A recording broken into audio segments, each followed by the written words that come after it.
si tú tienes a un jugador como ese, o sea, ¿por qué no van y hablan con él antes de generar esa situación, de esa incomodidad? O sea, ¿por qué no manda un asistente y le dice, mira, faltan 3, 4 minutos, va a entrar? No, no quiero entrar. Ah, listo, no entra, listo, no se jugó.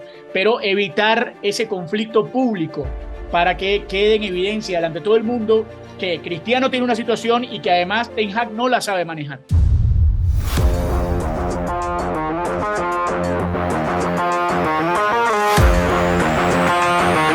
Cordial saludo, amigas y amigos de Cronistas 2.0. Qué bueno saludarlos, qué bueno estar de nuevo con todos ustedes para un nuevo capítulo, una nueva edición de nuestro programa a través de nuestro canal de YouTube. Aquí estamos Daniel Chapela, Efraín Sabarce, Octavio Sazo y Fernando Arreaza. Una presentación de Juega en Línea, el lugar más seguro para divertirse. Este martes ya ha comenzado el Fantasy Baseball de la LVVP. Así que a inscribirse, es totalmente gratuito. Grandes premios semanales al final de la temporada y la posibilidad de demostrar que eres el mejor, porque el manager eres tú, con el Fantasy Baseball oficial de la LVVP. Hay el formato, Daniel, Octavio, Efraín, semanal y el diario. Escoger el equipo diario con el estilo Champions, digámoslo así, escoger jugadores diarios con ese pitcher diario que uno considera que puede ser el más dominante y, bueno, el equipo que elaboremos diariamente para competir con los amigos, con todas las personas que vayan incorporándose al Fantasy Baseball de Juega en Línea, patrocinante oficial de la LVP. Vamos a jugar Champions entonces. Cronistas. Vamos a jugar, vamos a jugar. Oye, qué buena noticia. Saludos a todos. Un abrazo para los tres y para toda la gente que está con nosotros siempre. Qué gran noticia. Mira que aquí casi todos somos jugadores de fantasy, ¿no? Sí, Yo señor. he de contar que a mí quien me contagió ese virus fue Fernando hace más de 20 años. Me invitó a jugar en una liga en la que sigo jugando. Y me encanta. Y cuando supe que Juega en Línea iba a activar esto en el béisbol profesional, bueno, me llené de entusiasmo y voy a participar. Muy bien. Octavio casi ganó un fantasy, así que viene inspirado, Octavio. Sí, sí, este año casi no gané porque no. Te quedaste sin inning. Sí, me atonté ahí, me quedé sin inning. La verdad me confié y perdí el fantasy que bueno, estaba caminando. Si logramos que Efraín Sabarce juegue algo, es ya un logro completo de esta familia de los cronistas, porque Efraín no juega ni perinola, así que si logramos que juegue algo, ya es un premio importante. Así que bueno, muy contento y muy feliz de que nuestros amigos de Juega en Línea hayan tenido este logro sensacional para el béisbol venezolano. No juego ni perinola, ni un trompo. Ni un trompo bailo. Y cocina unos espaguetis sabrosos. De vez en cuando, sí.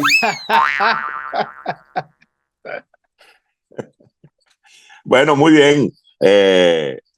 A jugar Fantasy Baseball, el Fantasy Baseball oficial de Juega en Línea. Hay un ganador de la Free Bet, dígame. No, que iba a decir que Efraín Cocine sí entra en el terreno de la fantasía, ¿no? O sea, eso sí. Hay un ganador de la Free Bet de la semana pasada. Creo que rodé aparatosamente. Los velones hicieron falta. Hoy no dispongo de los velones. Estamos en Caracas, Venezuela, por estos días. Y creo que voy a requerir de los velones para el dato de esta semana, luego de la aparatosa rodada la semana pasada. Pero hubo un ganador de la Free Bet de $20 que estaremos anunciando en la parte intermedia del programa, cuando además planteemos el dato de esta semana, que va en torno al fútbol y a la Copa Libertadores. Pero tenemos dos temas realmente interesantes. Uno va por la postemporada, Daniel, Octavio, Efraín, la Serie Mundial, que comenzará el viernes 28, que pues tendrá como protagonistas a los Phillies de Filadelfia visitando a los Astros de Houston, Y en el fútbol, un poco lo que está pasando con Cristiano. Adelántanos un poco, Octavio, de ese tema que va a ser abordado en la segunda parte del programa. La idea, Fernando, y amigos de los Cronistas 2.0, es poder debatir con ustedes sobre la situación actual de Cristiano Ronaldo. Si en realidad Cristiano Ronaldo merece un trato diferente por ser la leyenda que es, por ser el jugador que es y por haber tenido el comportamiento que ha tenido hasta acá en su carrera, o si la verdad es que el club está por encima de esa decisión de Cristiano Ronaldo de no entrar a jugar y todo lo que ha acontecido en función de las últimas horas con respecto al portugués y al técnico Erik ten Hag. Así que lo plantearemos en un rato. Tendremos también la opinión de cada uno de nosotros, de los cuatro cronistas, y nos gustaría mucho que ustedes participen y se puedan unir a este debate que evidentemente tiene muchas aristas y está realmente muy bueno. Sí, y como la Serie Mundial en su edición 2022 va a definirse la semana que viene, vamos con el dato de la Serie Mundial que va a estar a mitad de camino cuando tengamos la edición del próximo martes en nuestro canal de YouTube. En esta vamos a analizar un poco la postemporada, un poco lo que ha sido el playoff y mirar en perspectiva esa Serie Mundial. Y Efraín, en la Liga Americana se dio la lógica, ganó el equipo del mejor récord, el equipo que comandó el joven circuito con la mejor marca, y en la Liga Nacional no se dio la lógica, se fueron temprano los tres equipos ganadores de 100 juegos, más de 100 juegos, los Dodgers de 111, 101, tanto Atlanta como Nueva York, incluso los Cardenales de San Luis tuvieron mejor récord que Filadelfia, y los propios Padres, la última víctima de este sorpresivo equipo de Filadelfia. Así que confluyen dos equipos, uno el lógico y el otro la sorpresa, y eso de por sí genera un planteamiento apasionante para el Clásico de octubre, Efraín. Sí, la verdad es que en principio parece un enfrentamiento desigual, es decir, si nos dejamos llevar por las apariencias, si Fernando hiciéramos el ejercicio de tratar de proyectar una serie entre estos dos equipos sin tomar en cuenta lo que ocurrió durante los playoffs, durante las series previas al Clásico de Otoño, pues creo que nos encontraríamos con un enfrentamiento completamente desigual. Hay muchos elementos para pensar que pudiese ser así.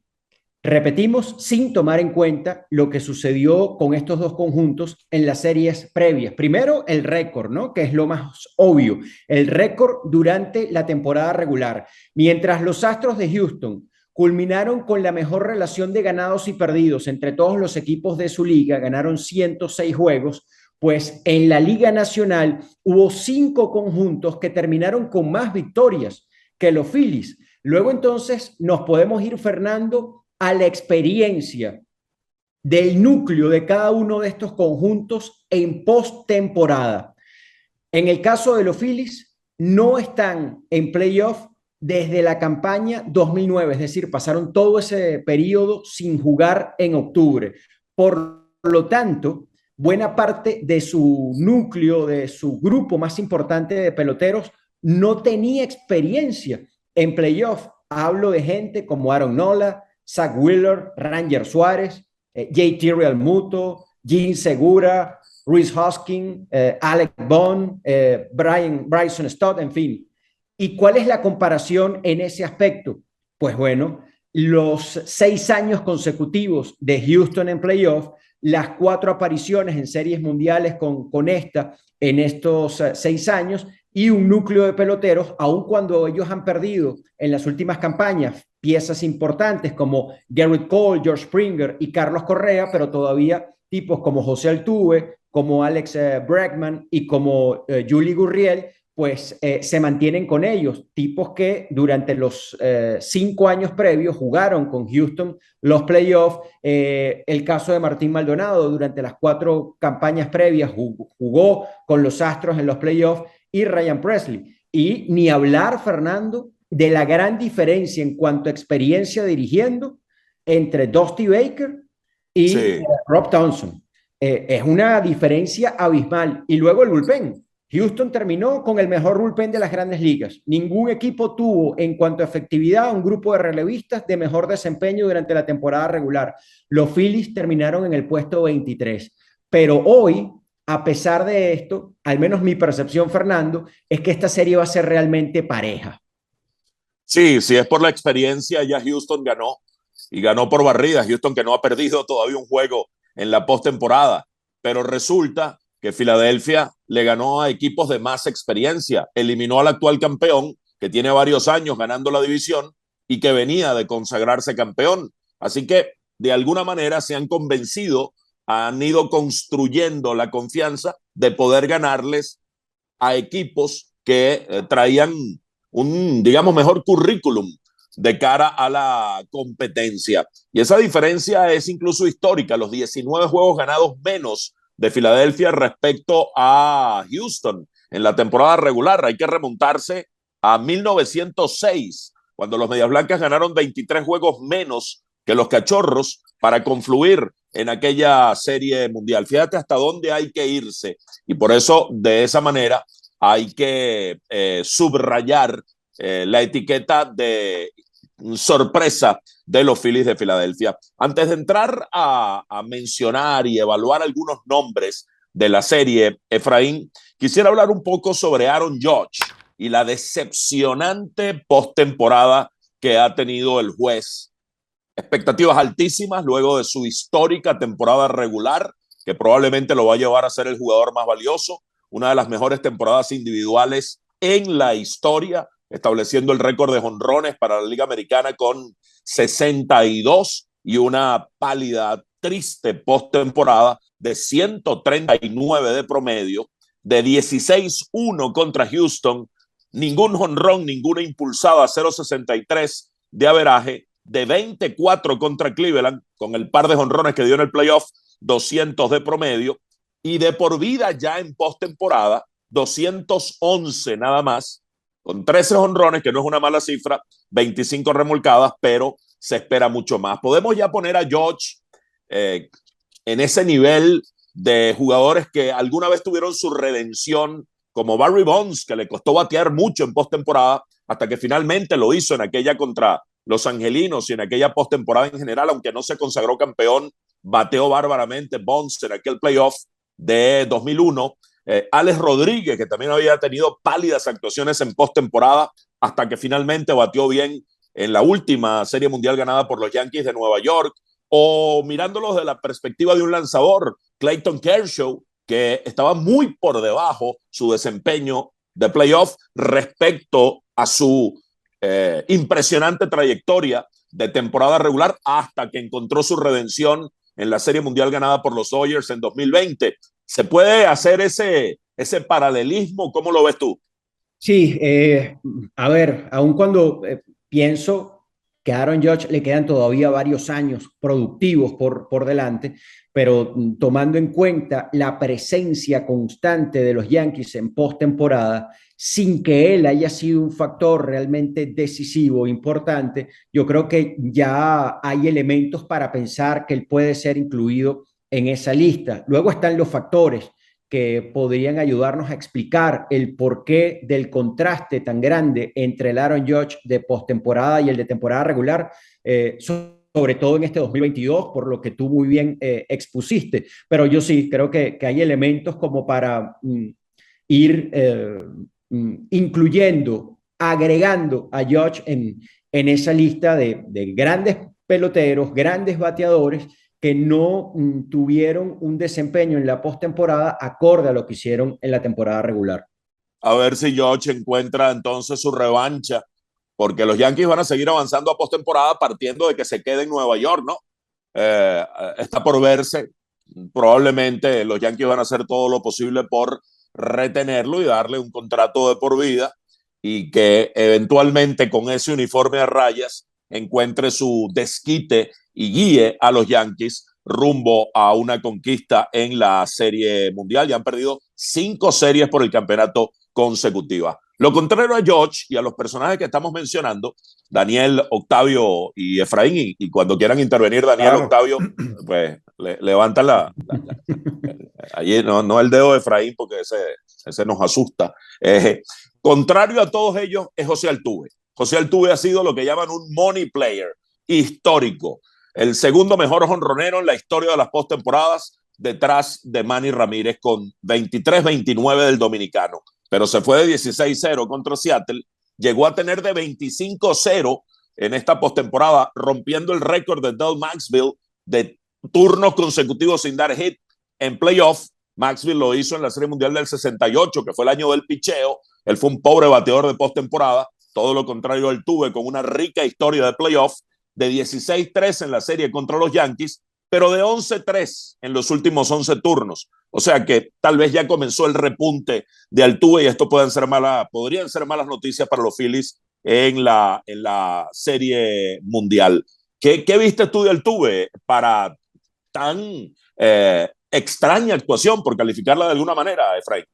Altuve a mí me parece un pelotero, un bateador muy peculiar, Fernando, porque varias veces, es incluso frecuente verlo, comenzar un turno haciendo swings que uno dice, bueno, pero está completamente perdido. Pero en ese mismo turno hace el ajuste y termina dando una línea. Un sencillo, un doble, un extra base, en fin.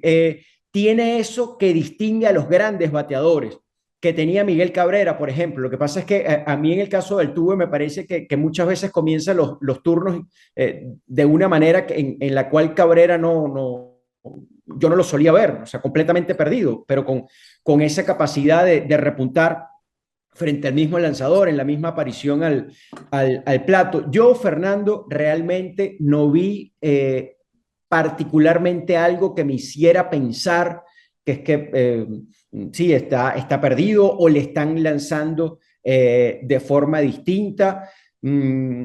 Yo quisiera pensar que es simplemente un mal momento muy peculiar, eso sí, en un gran bateador, 25 turnos sin conectar inatrapables, no es frecuente en ningún bateador y menos en alguien como Altuve.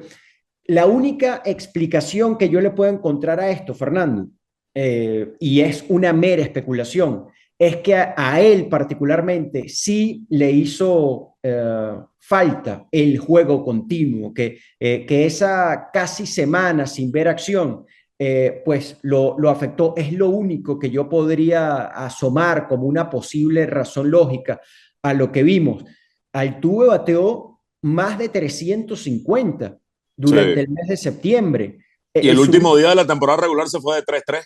Y eso le sirvió para terminar la campaña sobre 300 en una temporada en la cual el averaje en las grandes ligas fue de 243. Entonces, no es que se vino abajo, que venía atrás. No, todo lo contrario. Muy probablemente eso lo haya afectado. Es la única razón lógica que le puedo dar a ese desempeño tan extraño. Sí, y Houston te gana de muchas maneras porque Altuve con esa sequía, Jordan Álvarez, que comenzó de manera impactante en aquella serie contra Seattle, dando jonrones en los dos primeros juegos, incluyendo uno para dejar en el terreno en el noveno inning. El juego que estuvo más cerca de perder Houston en esta postemporada, lo terminaron volteando en el noveno inning con jonrón del cubano. Al día siguiente volvió a sacarla ante Luis Castillo para voltear un juego que estaba 2-1 a favor de Seattle en el sexto inning, pero se enfrió después y solo en el último juego, el que completa la barrida para Houston y avanzar a la postemporada, reapareció la ofensiva del cubano. Te ganan con Bregman, que ha sido pues todo lo que se espera de un muchacho de esa edad y más, pero evidentemente es clave Justin Verlander. Hablando de este tema de redención, de peloteros con historial, con grandes nombres, que tienen algo que mostrar, una de las razones, Efraín, que a mí me parece que mantiene vigente a Verlander, con hambre, con fiereza, con espíritu competitivo, aparte de su propia naturaleza, por supuesto, es la deuda pendiente, la asignatura pendiente que tiene en Serie Mundial. Porque de Verlander no se puede decir que es un mal pitcher de postemporada. De por vida en postemporada tiene 15-11 con 3.55, 8-1 en series divisionales con 3.08. Le fue mal en su única salida de la serie divisional esta vez contra Seattle, se fue sin decisión. En las series de campeonato tiene 7-4 con 3.01. Lanzó un gran partido contra los Yankees de 11 ponches en 6 innings en la serie de campeonato.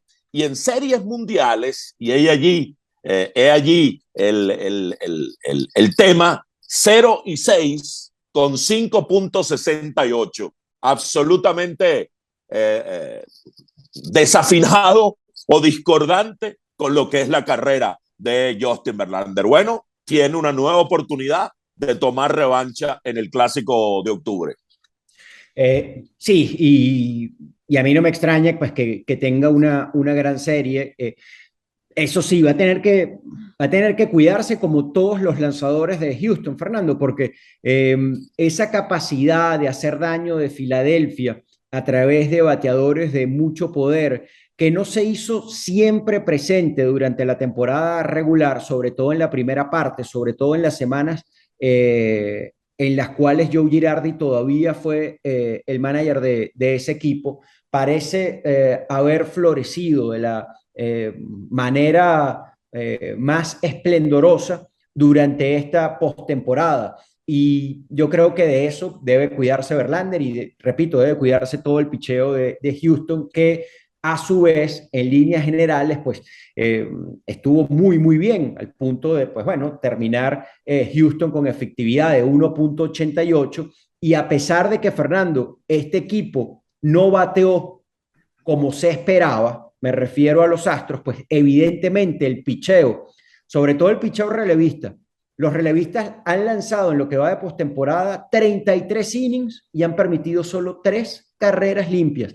Ya Houston, como dijimos al principio, durante la temporada regular, tuvo en su bullpen el de mejor desempeño en cuanto a efectividad. Y yo creo que el desempeño de George, de la ofensiva en general de los Yankees en esa serie tuvo mucho que ver en la manera como le lanzaron, envíos bajitos, muchos envíos quebrados. Creo que en alguna oportunidad, Fernando, lo hablamos estando en una conversación informal de cómo los picheos quebrados, las curvas, cambios de velocidad le hacían daño a la mayoría de los bateadores de los Yankees, y en eso se afianzó el picheo de Houston. Entonces, yo creo que Verlander tiene capacidad, evidentemente, para responder frente a la ofensiva de Filadelfia, como prácticamente todo el picheo de los Astros, pero, repito, deben cuidarse, porque lo de Filadelfia es realmente impactante, y uno sabe que no debe sorprendernos,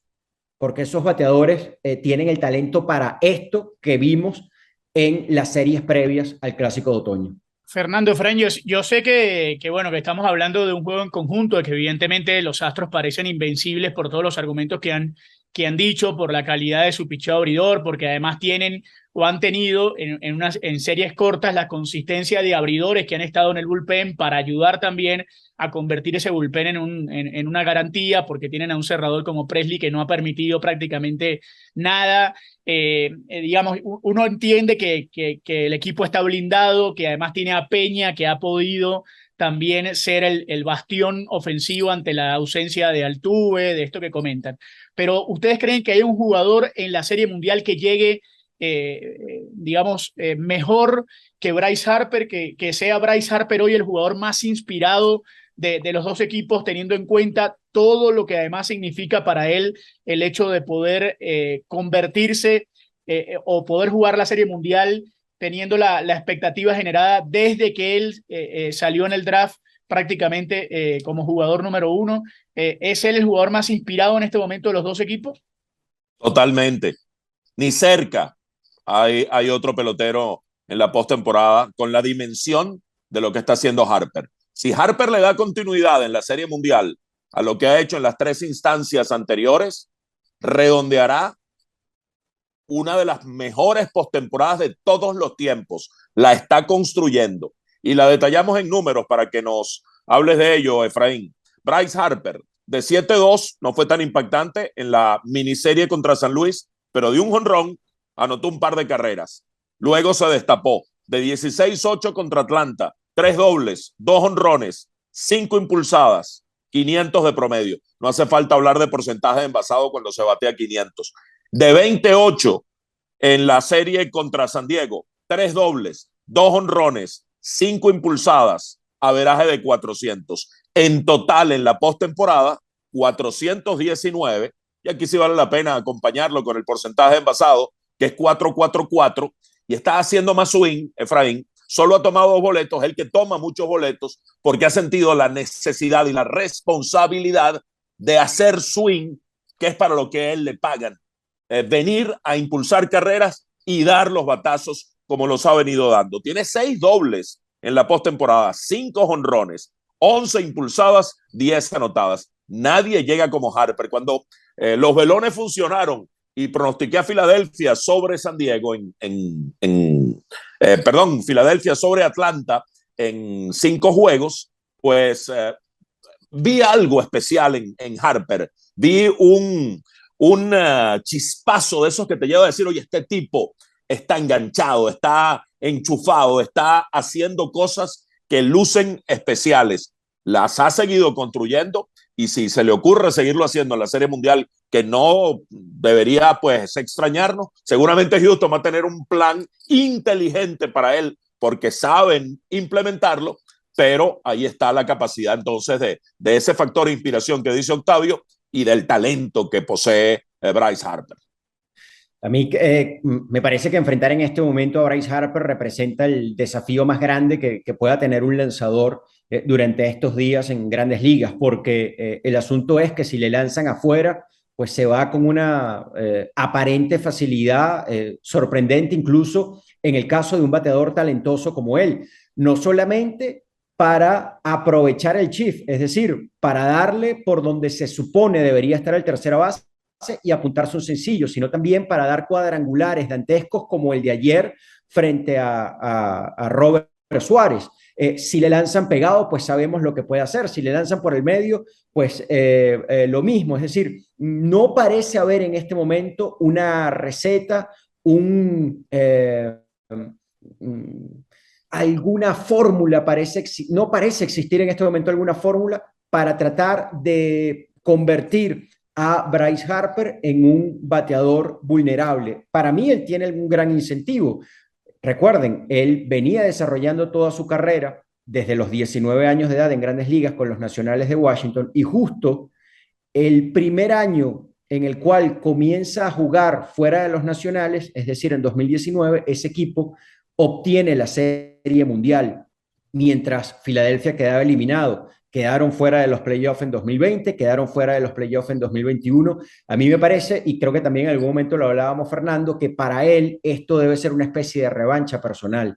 Y así, pues, está apareciendo. Es una cosa realmente impactante como él está cargando con el equipo, aun cuando a mí no me gusta hablar en esos términos.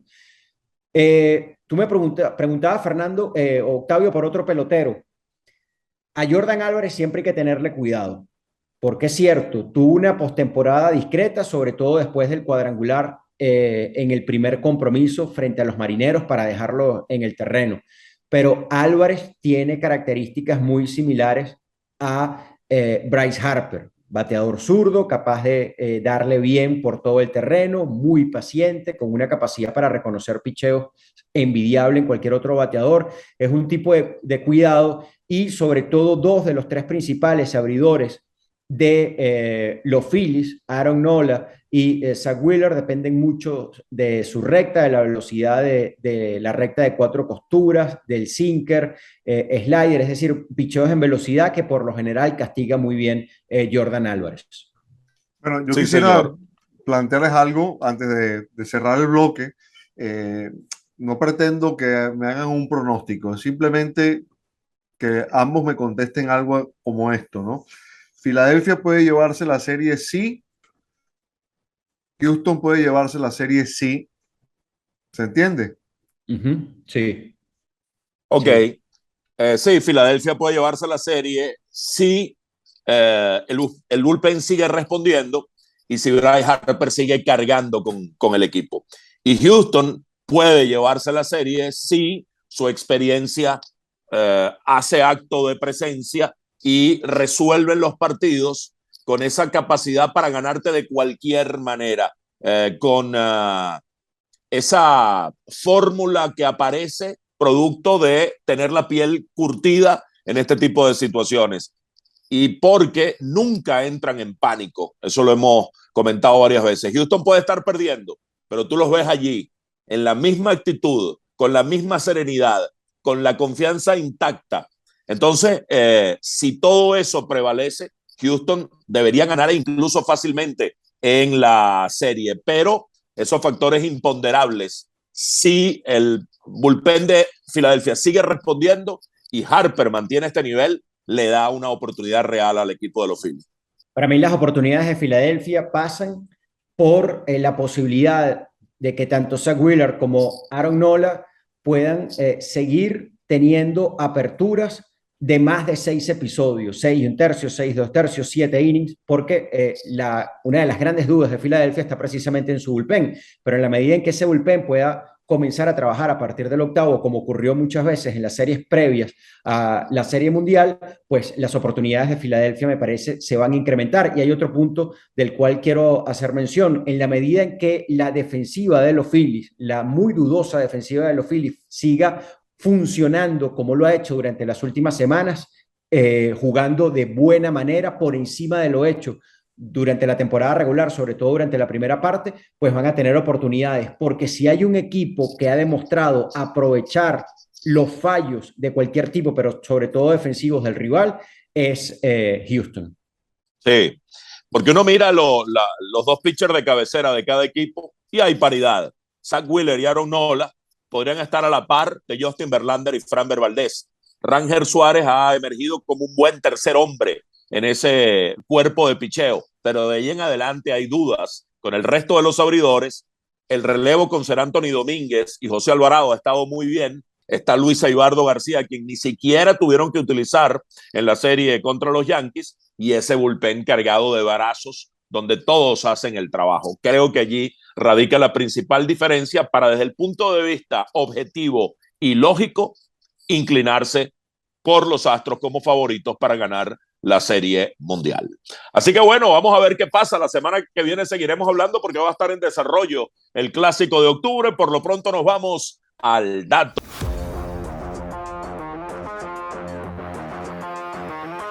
Vamos amigos con el dato de los cronistas, con una nueva free bet de $20. Tenemos 4 finalistas para el dato de esta semana que ya va a plantear Daniel de qué se trata, nuestras perspectivas y pronósticos, pero respecto a la semana pasada en la que rodé aparatosamente. ¿Cómo te fue a ti, Daniel? Muy bien, dije que ganaba Boston y por más de 100 puntos. Lo acertaste entonces completico. Sí, felicitaciones. Sí, señor. Efraín. También, yo me plegué a ese pronóstico. Bueno, entonces los únicos que rodamos fuimos Octavio y yo. Sí, ojo que lo hice para no caer en la lista negra de la jefa. Ok.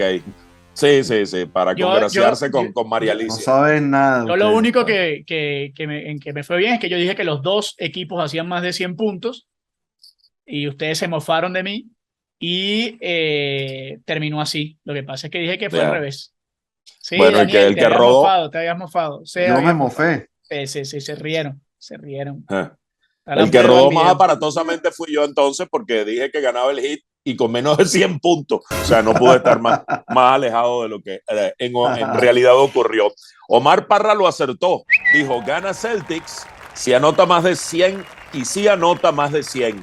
Usuario Omar Parra 82, el dato de los cronistas NBA. Así que Omar Parra se hace acreedor de su free bet que le será cargado a su usuario. Es indispensable, importante, que sean usuarios activos de juego en línea para participar en el dato de los cronistas, como por ejemplo Omar Parra 82, es su usuario de juego en línea y le va a ser cargada la free bet de $20. El dato de esta semana, Daniel.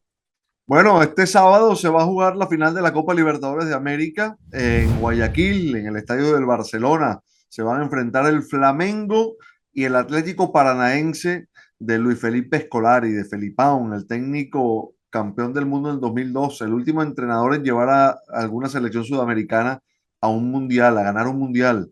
Eso va a ser el sábado. Hay que decir quién gana y el marcador exacto, recordando que ese partido puede terminar empatado y definirse por penales. Es decir, que ese es un pronóstico que también es válido. Claro. Y aquí están los 4 finalistas de los que participaron en el tweet colocado en la cuenta de los cronistas, @loscronistas. Sigan también @juega en línea para que estén pendientes de todas las novedades que tenemos durante la temporada de béisbol profesional, muy especialmente con el Fantasy Béisbol, totalmente gratuito para jugarlo diario o semanal y optar a grandes premios y demostrar que el manager que más sabe eres tú. En el Fantasy de Juega en Línea, el Fantasy oficial de la LVBP. Los 4 finalistas para el dato de esta semana. Ángel José Padilla dice, gana el Flamengo 3-1, usuario Isaías 1970. Andrés Gregoris Lugo, gana Paranaense en penales, el juego en 90 termina 1-1, usuario Gregoris 21. Bien preciso el pronóstico de Andrés. También participa, en este caso, Osvaldo Arraiz, dice, buenas tardes, dato de los cronistas, @los cronistas, @juega en línea, el marcador exacto será Flamengo 3, Paranaense 0, usuario Ociénico. Y la cuarta persona es Servio Colmenares. Buenas tardes, gana Flamengo 2-1. Suerte, usuario Colmenares 47. Suerte para ustedes, que alguno acierte y vamos con nuestros datos. Entonces, ¿quién comienza? Yo. Dale, pues, y después voy yo y después van los futboleros. Flamengo 2-1. ¿Cómo? 2-1 Flamengo. ¿Puro? 2-1. Ah, bueno. Yo digo 2-2. Se define en penalti y gana Paranaense. 2-2 tiempo reglamentario, van al tiempo extra y gana en penales el Atlético Paranaense. Octavio. Parece que Efraín es hincha furibundo de Flamengo, confesado, de verdad. Sí, Fernando, no sabía. Sí, a veces estamos así un día de semana en la noche, le pregunto qué está haciendo y me dice, estoy tratando de conseguir el juego de Flamengo por televisión. O sea, en serio, se apasiona por Flamengo. Así que bueno, me contenta que esté en la final y lo va a ligar. Yo creo que va a ganar Flamengo 3-1. 3-1 Flamengo. ¿Qué? Yo tengo un amigo periodista también hincha del Flamengo. Fernando, vas a despertar a las personas que están en las habitaciones. A los huéspedes. Sí. No, ahorita vienen a quejarse. La tuya. Óyeme, mira que no es fácil pronosticar esta final porque ese Atlético Paranaense de Scolari es bravo. Equipo que se defiende muy bien, muy sólido, muy rocoso. Bueno, pero Octavio dijo que le quedaban 3. Pero Flamengo, yo creo que Flamengo es mejor equipo. Flamengo es mejor equipo. Así que yo digo que gana Flamengo 2-1 también. 2-1. Chimido Pueblo. Fernando, no te veo anotando, Fernando. No, porque te lo recordamos fácilmente. 2-1, tú y Daniel ganando el Flamengo. 3-1 ganando el Flamengo, Octavio, y yo soy el único que dice Paranaense en penaltis 2-2 tiempo reglamentario. Desecho los velones, ya no acudo más nunca a los velones. Bueno, pero mira que Scolari ha ganado todo, ¿no? O sea que siempre hay que tenerlo en cuenta. Ya ganó Libertadores, Scolari. Sí, con Palmeiras y con Gremio. Ok. Sí, bueno, sí. A Scolari me encomiendo. Suerte a todas las personas que han participado. Gracias por estar ahí, por seguirnos. Ya sobrepasamos los 2,000 suscriptores en la cuenta de los cronistas. Vamos con el tema de fútbol a la vuelta. Siempre una presentación de Juega en Línea, el lugar más seguro para divertirse.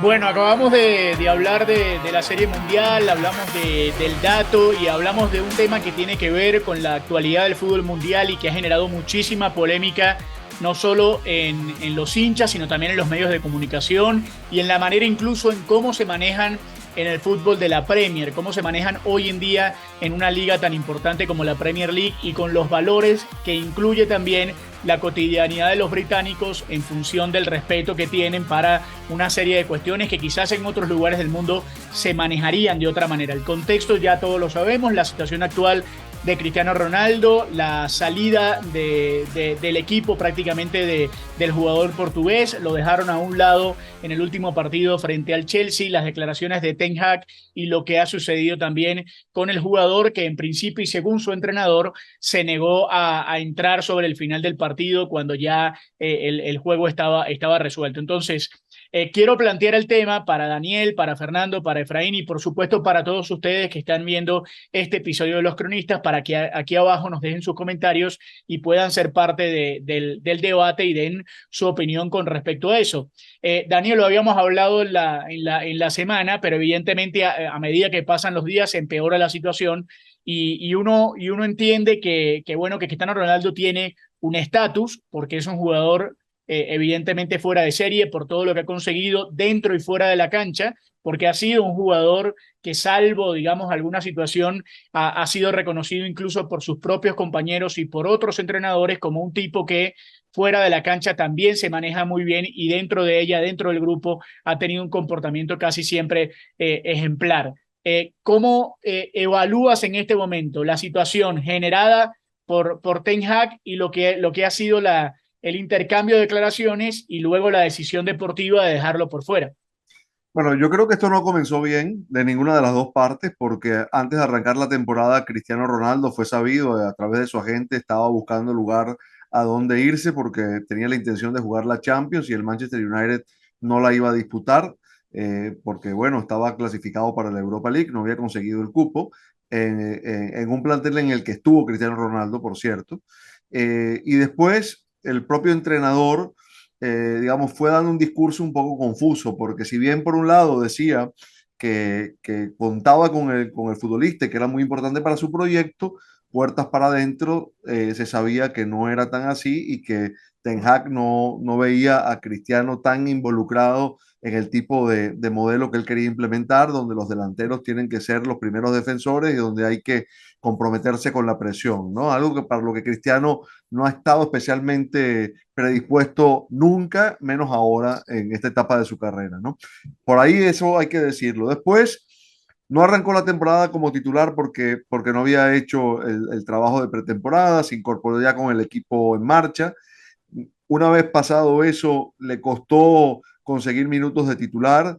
Los medios comenzó a lograr justamente antes del partido contra el Tottenham. Había disputado dos partidos de titular, uno de Premier y uno de Europa League. Y en ese partido contra el Tottenham, que era, digamos, de una exigencia alta en el torneo local, fue dejado en el banco.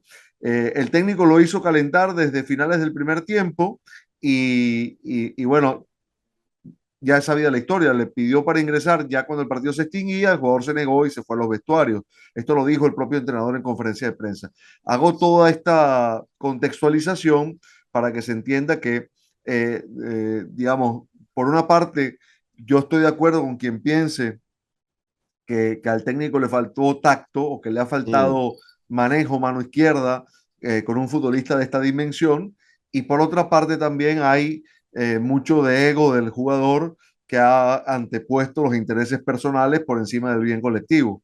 El asunto también es que, por un lado, es conocido el carácter de Cristiano y su poca tolerancia cuando él no es la base central, el sol alrededor del cual giran los planetas. Y por otro lado, a Ten Hag hay que entenderlo también como alguien que proviene de una cultura muy especial en este asunto de cómo se comunican las cosas. No se puede generalizar hablando de nacionalidades, pero en general los entrenadores de Países Bajos, o sea, se me ocurre ahora Louis Van Gaal, en su momento recuerdo que tenía un perfil parecido a Ronald Koeman. Son personas que dicen las cosas de manera muy frontal, son muy directos, no tienen filtros, ¿no? Para lo bueno y para lo malo. Y él ha sido muy transparente a la hora de revelar todo esto que ha ocurrido con el jugador, que no solo no fue convocado para el partido del fin de semana contra el Chelsea, sino que fue enviado a entrenarse con la reserva del Manchester United. Es decir, esto es como que a un militar le arranquen de cuajo las charreteras, ¿no? Sí. Entonces, no es una situación sencilla y a mí me parece que post-mundial o le abren la puerta a Cristiano Ronaldo o el Manchester se ha comprado un problema para mucho tiempo, ¿no? Les pregunto, Ya contextualizaron lo que pasó con el Tottenham. En la opinión de ustedes, ¿fue correcto cómo planteó las cosas Ten Hag de enviarlo a calentar? Fue una afrenta enviarlo a calentar en un partido de esas características cuando ya no había mucho que hacer. Obviamente no fue aquel 7-1 el 7-3 que terminó, que le aplicó el Manchester City, que sí hubiera sido una cosa imperdonable, pero en este caso, ¿hay alguna falla que justifique la actitud de Ronaldo?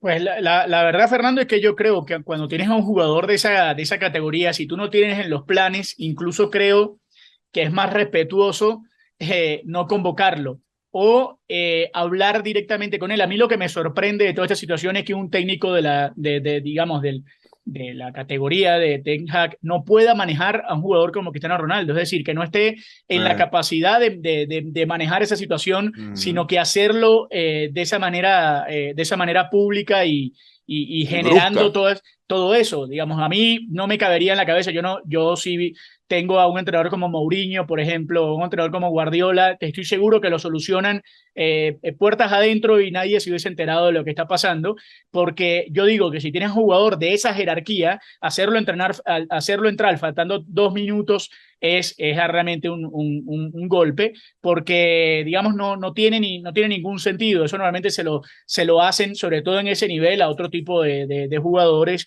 y no a Cristiano, cuando Cristiano Ronaldo más allá, porque hay muchas cosas que uno no maneja, que uno no sabe, pero bueno, cuando él ha entrado, ha rendido deportivamente hablando, ya ha aguantado ya otro tipo de situaciones, al igual que Casemiro, por ejemplo, al que tampoco, digamos, terminó llevando Ten Hag. Entonces yo creo que esa situación es una situación límite que no debió nunca llegarse a esa situación en la que incluso me parece a mí que está fuera de control cuando Ronaldo se va, es cierto, a lo mejor no tenía que haberse ido, pero el haberlo expuesto públicamente, haberlo diciendo, yo le dije para entrar y él no quiso, por eso voy a tomar esta decisión, me parece que eso es un juego que no es necesario, me parece que no es necesario a un jugador de ese nivel, de esa categoría y de ese comportamiento, porque si tú tienes a un jugador que constantemente se porta mal, que constantemente tiene malas salidas, que habla mal, que no está bien con el grupo, que no es buen compañero, que llega tarde, que no aporta, pues yo entiendo que tú lo expongas para que, evidentemente, tú como club. Pero cuando tienes un ídolo del club, te enfrentas además a situaciones que no tienen sentido, como eso de que la gente te cante luego en el estadio, te cante por Cristiano Ronaldo, porque evidentemente lo dejaste en evidencia a un tipo de esa trayectoria. Entonces, yo creo que eso es llegar a un límite que me parece no es justo con la trayectoria de Ronaldo. Yo no creo que Ten Hag haya querido expresamente exponer al jugador. Es decir, yo no creo que lo hizo calentar para someterlo al escarnio después. Yo lo que creo es que pensó que lo podía utilizar, un partido que ganó el United 2-0, y probablemente le dio una lectura distinta al partido conforme se iba desarrollando y no lo vio como el cambio adecuado, ¿no? Lo que pasa es que es Cristiano Ronaldo, no es cualquiera, ¿no? Son 800 goles en la historia, un tipo consagradísimo, uno de los grandes delanteros de todos los tiempos, ya sabemos quién es, ¿no? En eso estoy de acuerdo. Ahora, lo que hace Cristiano Ronaldo, a mí me parece que tampoco a ver, él no está haciendo un final de carrera acorde con lo que ha construido, ¿no? Me parece que aunque ofreció disculpas públicas, que sabemos que es producto del trabajo de un gabinete de comunicación que lo asesora, me da la impresión de que tendría que pensar mejor de qué manera quiere darle el cierre a su carrera, porque él puede pensar que le quedan 2 o 3 años como futbolista activo y probablemente sí, va a jugar el Mundial de Qatar y es titular con la selección portuguesa. Pero a mí me parece que cuando él públicamente hace el desplante que hace el entrenador, a un técnico no le queda otra alternativa que hacer lo que hizo Ten Hag. A ver, podemos discutir las maneras, las formas, pero si él no tomaba esa decisión, si el técnico no suspendía a Cristiano Ronaldo, no dejaba de convocarlo, iba a quedar muy mal parado delante de su grupo. Es decir, si él no tomaba una medida disciplinaria con el nombre más pesado de ese plantel, dejaba la puerta abierta para que cualquier otro en cualquier momento Sí, pudiera tener un desplante parecido. se Entonces, rompía el principio de autoridad, ¿no? absolutamente. Entonces, desde ese punto de vista lo entiendo, pero está claro que esa relación no está siendo bien manejada y que al United tampoco le conviene tener al jugador en Sí, rebeldía porque, digamos, le va a ser muy difícil encontrarle un lugar y negociarlo, ¿no? sí. Evidentemente en la selección portuguesa no le va a pasar eso. Lo van a mimar y lo van a tratar como el crack que es y como la figura central Claro, que sigue siendo claro. en la selección portuguesa. Pero estamos de acuerdo, convenimos en que este tipo de jugador se han ganado y merecen un trato distinto al que le ha dado Ten Hag. Sí, claro. Siempre, Sí, siempre claro. que se mantengan en el orden de en el ámbito de la disciplina, ¿no? Que yo creo que no es el caso. Es decir, si no se habría sabido, con lo transparente que es Ten Hag, si hubiese pasado algo dentro del vestuario, alguna actitud de indisciplina de Cristiano Ronaldo, ya no nos habríamos enterado. Es No, decir, pero si hizo esto que acaba de hacer, si hubiese pasado algo, no hubiese estado en ningún partido. Es decir, digamos, por eso es que yo digo que ahí me parece que ellos llegan a un límite que yo no lo logro entender cuál es la razón de llegar a ese límite. Es decir, si tú no lo vas a poner, incluso hay muchos casos de entrenadores que con ese tipo de figuras porque yo he escuchado debates en que dicen, no, todos los jugadores son iguales, todos tienen que ser iguales, y la verdad es que eso es mentira, eso en todos no, los eso es ámbitos de mentira. la vida, eso no existe. El trato es por jerarquía siempre, por logros, por excelencia, eso no, en los grupos deportivos siempre es así, en el Sí, fútbol, en el béisbol, en todo, no tratan igual a Bryce Harper que al novato, es decir, no es así, porque además en todos lados es así. Entonces yo digo, si tú tienes a un jugador como ese, o sea, ¿por qué no van y hablan con él antes de generar esa situación, de esa incomodidad? O sea, ¿por qué no manda un asistente y le dice, mira, faltan 3, 4 minutos, va a entrar? No quiero entrar. Ah, listo, no entra, listo, no se jugó. Pero evitar ese conflicto público para que quede en evidencia delante de todo el mundo que Cristiano tiene una situación y que además Ten Hag no la sabe manejar. Entonces, mm, evidentemente, después, es como dice Daniel, después él tiene que tomar una decisión que está apoyada por el club y que evidentemente lo tiene que hacer para que los otros jugadores entiendan que hay un líder, un hombre que maneja. Pero eso no, esa situación incluso, dejarlo a él fuera del equipo le va a traer problemas también al cuerpo técnico, porque dentro del grupo debe haber muchos jugadores que apoyen a Cristiano, porque Cristiano es claro. una figura. Y luego está que los resultados a Ten Hag lo están respaldando. Mientras el United vaya creciendo en su línea de juego, jugando cada vez mejor y ganando partidos, cada decisión que tome se va a cargar de razón, ¿no?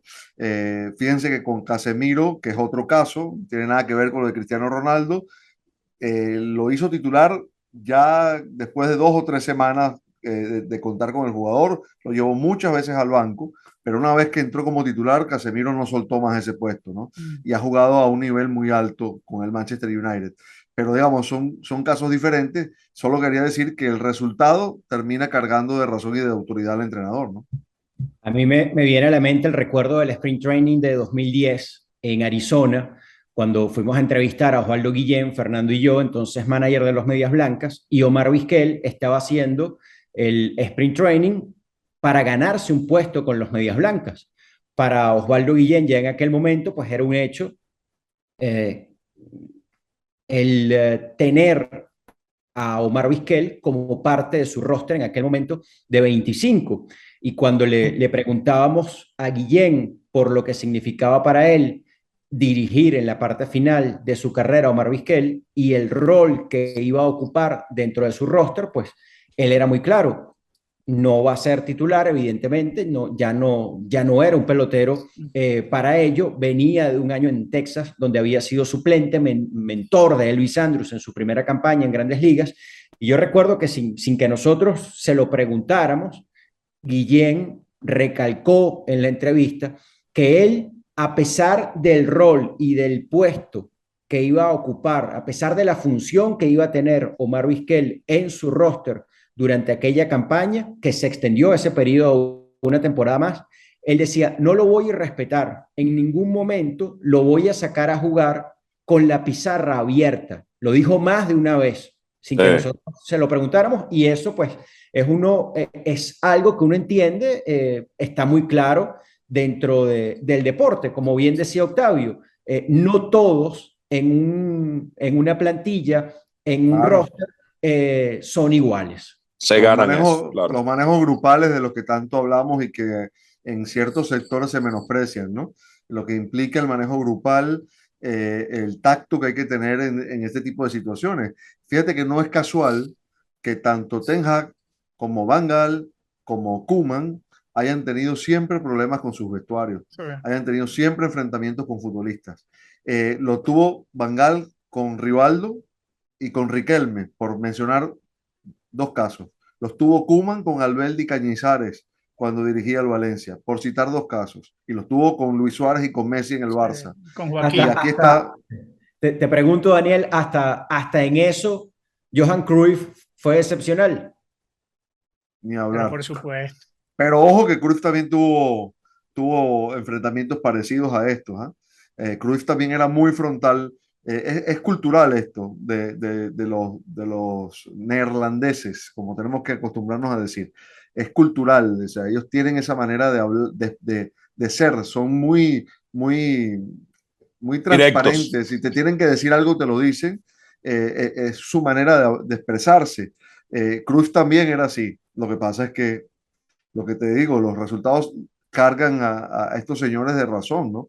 En algún momento Cruyff tuvo que retirar del Barcelona a Andoni Zubizarreta, arquero mítico, después de aquella final que pierde el Barcelona contra el Milan en Atenas por goleada, y sacó a Zubizarreta, una vaca sagrada del Barcelona, y Zubizarreta no estaba retirado. Después de eso, jugó el Mundial de Francia 98 y tuvo varios años más de actividad con el Valencia, ¿no?